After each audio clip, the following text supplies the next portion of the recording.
Welcome guys. It's also another video. We are also going to talk about our topic, that is acid and base. It's coming from book 4. So let us look at some of the success criteria that we are supposed to achieve by the end of our lesson. So by the end of this lesson, the following success criteria are supposed to be achieved. We should be able to explain the difference between the strength of acid and base. Here we're going to use two methods, that is electric conductivity and a pH scale. So we're only going to focus on that one. So we're going to investigate the relative strength of an acid and a base using conductivity as well as a pH scale. So this is the success criteria that we're supposed to achieve by the end of our lesson. So let us start. Remember we said we have strength as well as concentration, but now we're only going to concentrate on strength. So we said when we're looking at strength of an acid, either an acid or a base, we're looking at their ability to ionize in water. If it is able to ionize completely in water, it's known as either a strong base or a strong acid. But if it ionizes partially in water, it is known as a weak acid or a weak base. So we can compare the strength of an acid or base by checking. We can check through identifying there using a pH scale or electric conductivity. So we have two ways we can use to check the strength of an acid or a base. The first one is the pH scale, and the second one we use electric conductivity. So we can check their pH.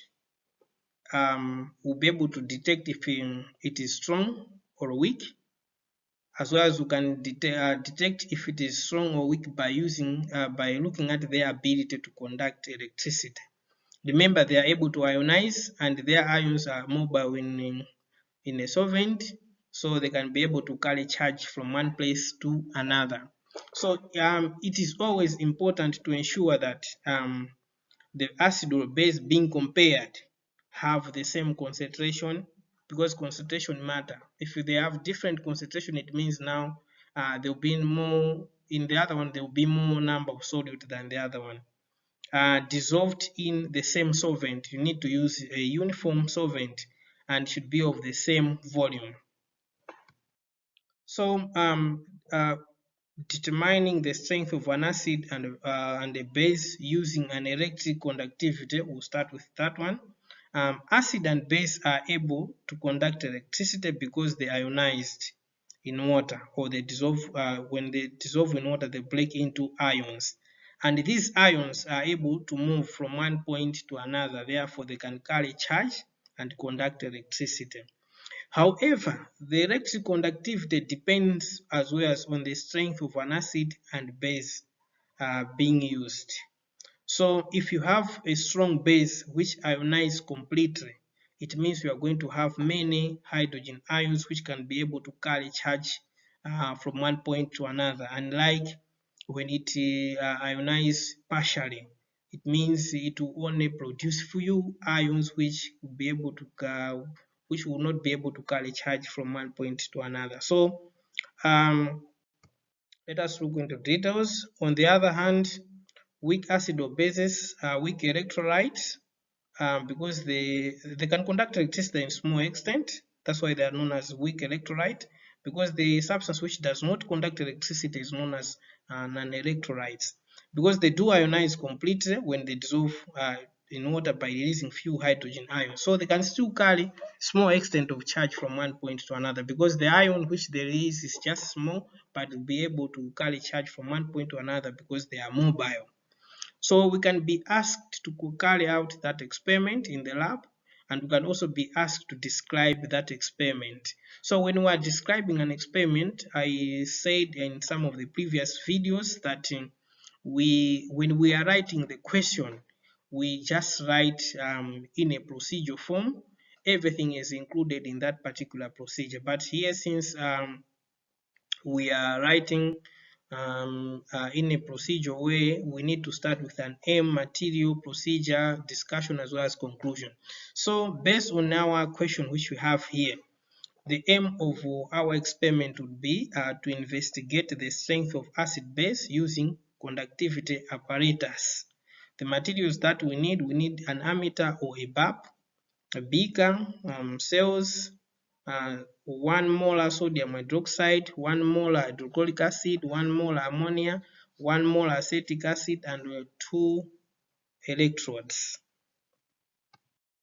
So the setup would be this: you connect the connecting wire, a bulb to a battery, and you are going to have a beaker and these 2 electrodes. Then you're going to dip it and check the bulb. If you are not using a bulb, you can use an ammeter and you record the reading. So the procedure will focus when based on how if we use an ammeter instead of a bulb. So you put 50 ml of hydrochloric acid in a solution, into a beaker, dip the electrodes in a beaker containing hydrochloric acid, and you close the switch. Record the ammeter reading in the table of results. Rinse the beaker and the carbon electrode with distilled water to avoid contamination. Repeat steps 2 to 6 using 50 ml of solution of sodium hydroxide, ammonia, as well as ethanoic acid or acetic acid. So the table of results will be like this. Here we have the solutions, and here we are going to put the ammeter readings after an experiment. So in discussion, when electrodes are dipped in a solution of hydrochloric acid, remember we know that it's a strong acid, and it shows higher ammeter readings.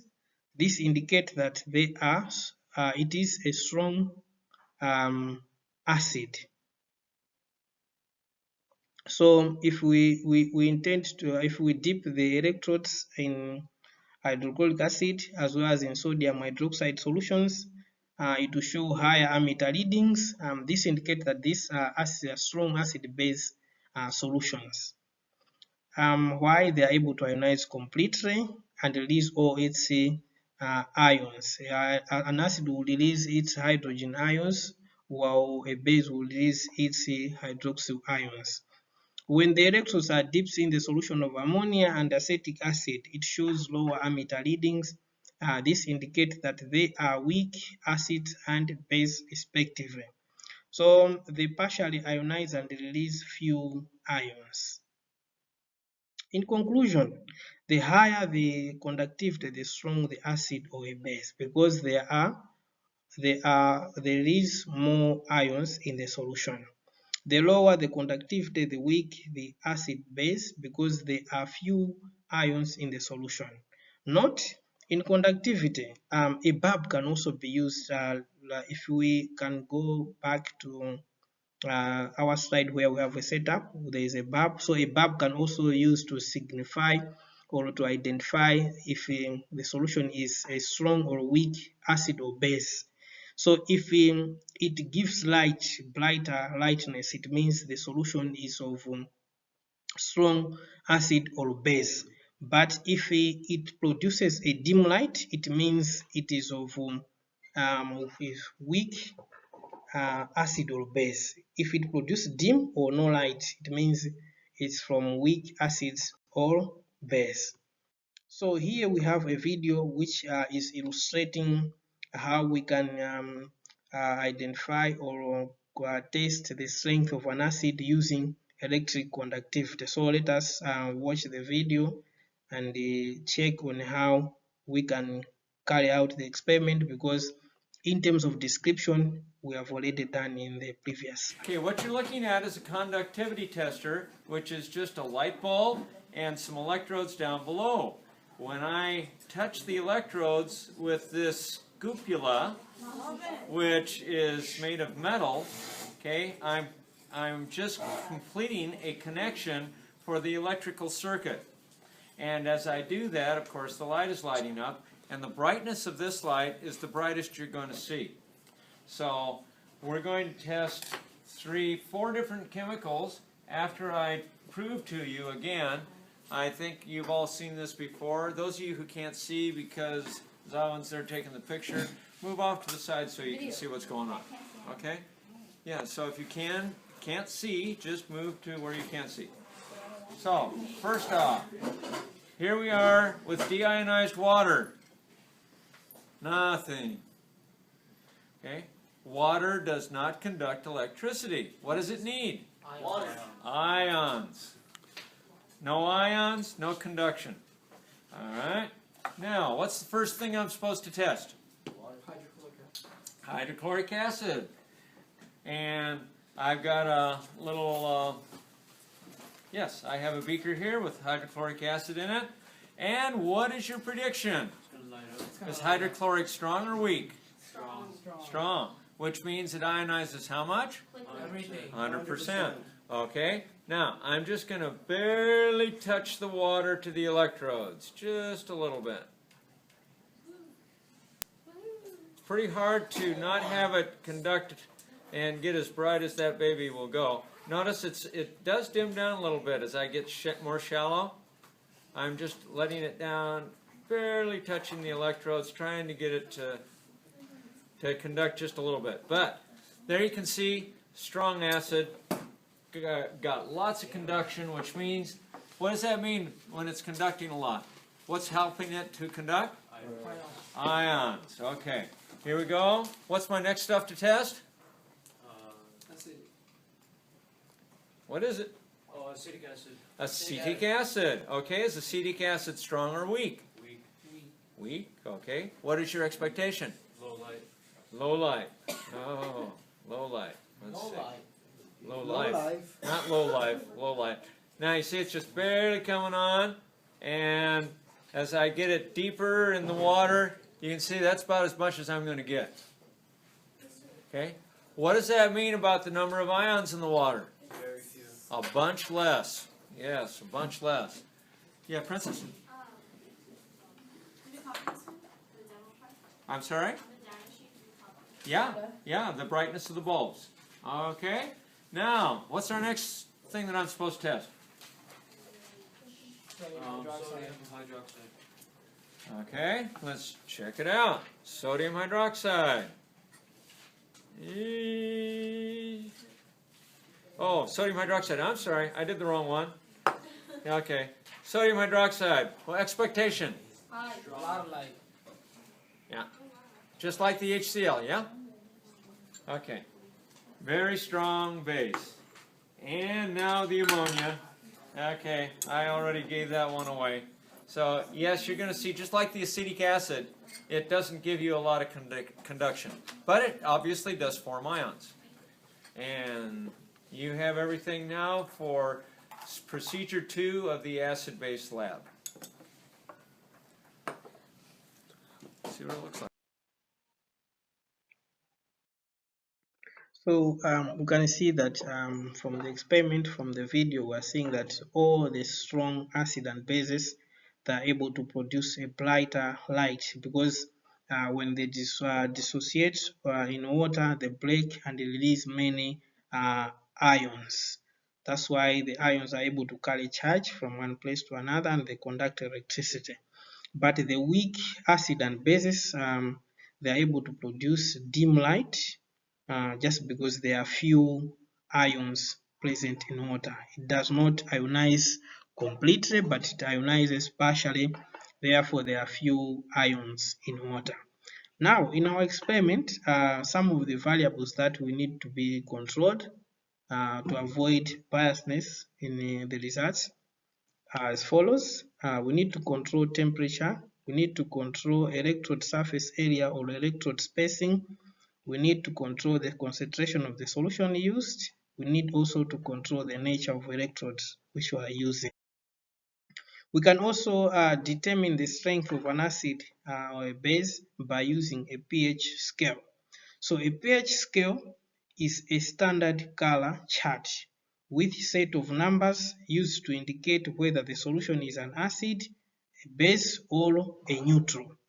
The strength of an acid or base can be measured by finding the concentration of hydrogen ions through the pH values of solution using a universal indicator.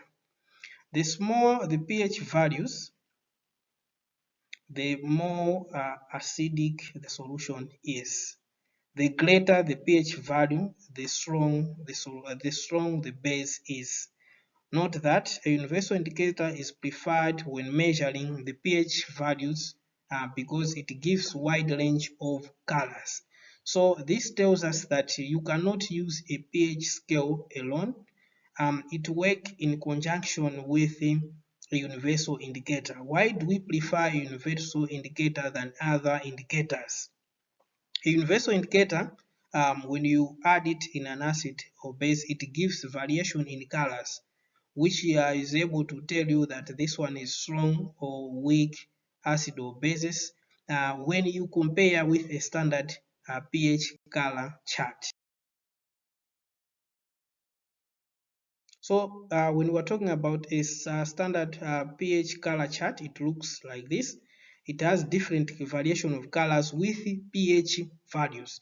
So you compare it here and note the pH value. So when you note the pH value, you'll be able to know that this one is strong acid or base.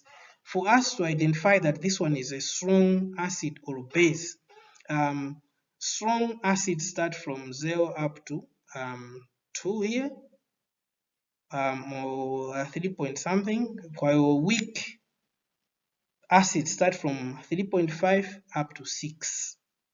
These are weak acids, while a neutral substance is 7, and a weak base start from 8 to 11, 8 to 10, while a strong base start from 11 to 14. So after you have added your universal indicator, you come on a standard pH color chart and compare. So the color which is similar, if you compare from the solution to the standard pH color chart, you'll be able to detect and note the pH value. So from the pH value that you have, you can be able to determine that the acid or the base which you are working with is a strong or a weak,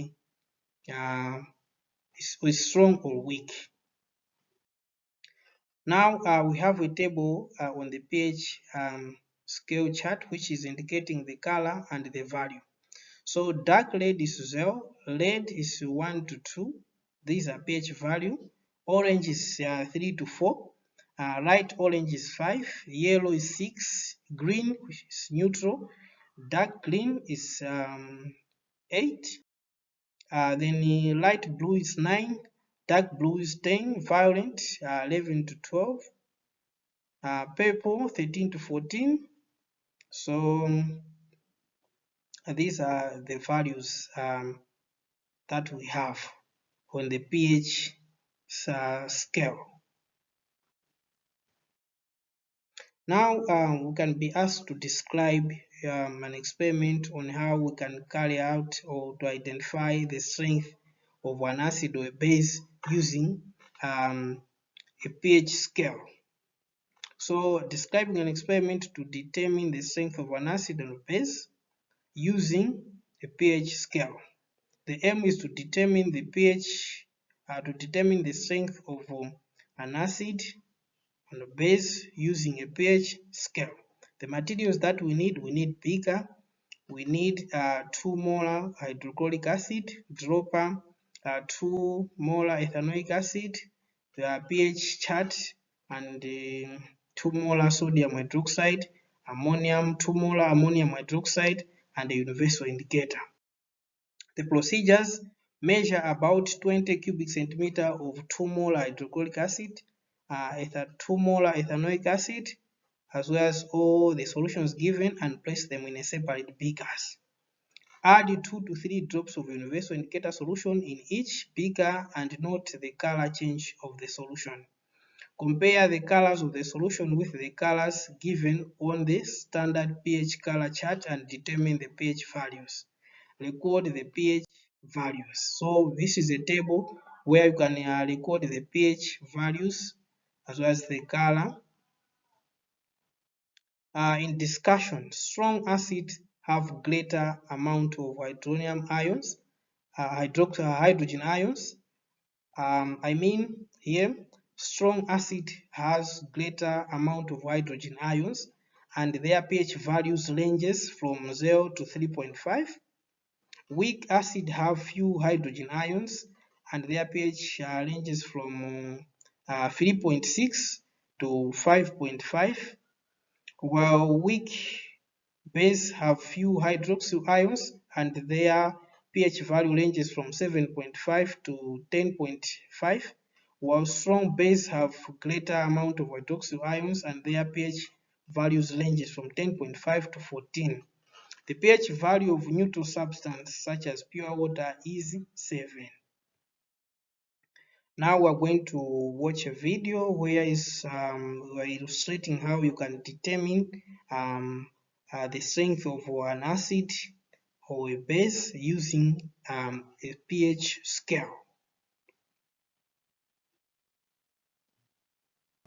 Good morning, boys. Today we're talking about acids and bases. One of the first lessons that we did was to work out what happens when we put in universal indicator, which is a chemical that allows us to tell the difference between an acid and a base. You can test chemicals for all kinds of things, and today we're going to test to see whether these particular solutions here are acid or base. So what we do is we use a card like this, and this is our pH card. It's a pH indicator which goes from 1 to 14, 1 being a really strong acid and 14 being a very strong base. 7 is neutral. So we can use the colours. If something is an acid, it will turn red, weak acid orange, neutral green, a darker green into the blues for the alkalis. So let's have a go here, and we will begin with beaker A, and we'll see if you can guess what kind of solution is in beaker A. So we'll put in a couple of drops of indicator like so, and you'll see that we get a nice red colour. So straight away we're pretty confident that solution A is an acid. Let's try B. Same again, pop in our indicator, and we've got a very strong purple colour there. So I'm pretty confident that that is a base, or what we call an alkali. Our final solution in beaker C, let's repeat the process again. There we go, and we've got green, so I know that that is neutral. So just as a revision there, let's go through. This is an acid, A, it's actually hydrochloric acid. This one is sodium hydroxide, a strong base, and our last solution here is actually just plain old water, H2O, and it is neutral. So in the video we have seen how we can determine the strength of an acid and a base using a pH scale in conjunction with a universal indicator. So that marks the end of our presentation, but we should check ourselves in terms of understanding by looking at the questions in a past session. So the first question is, how does the strength of an acid affect its ability to conduct electricity in a solution? How can you use pH to determine the strength of an acid? Describe how you can determine the strength of an acid and a base using electric conductivity, and then describe how you can determine the strength of an acid and a base using a pH scale. So for questions, you can find us on this WhatsApp number. You can also visit us online, that is xulendo.org, and these are the resources that we use to prepare the presentation, and for more information you can check on the resources here, and you have the links for the resource for the photos that we have used in our presentation.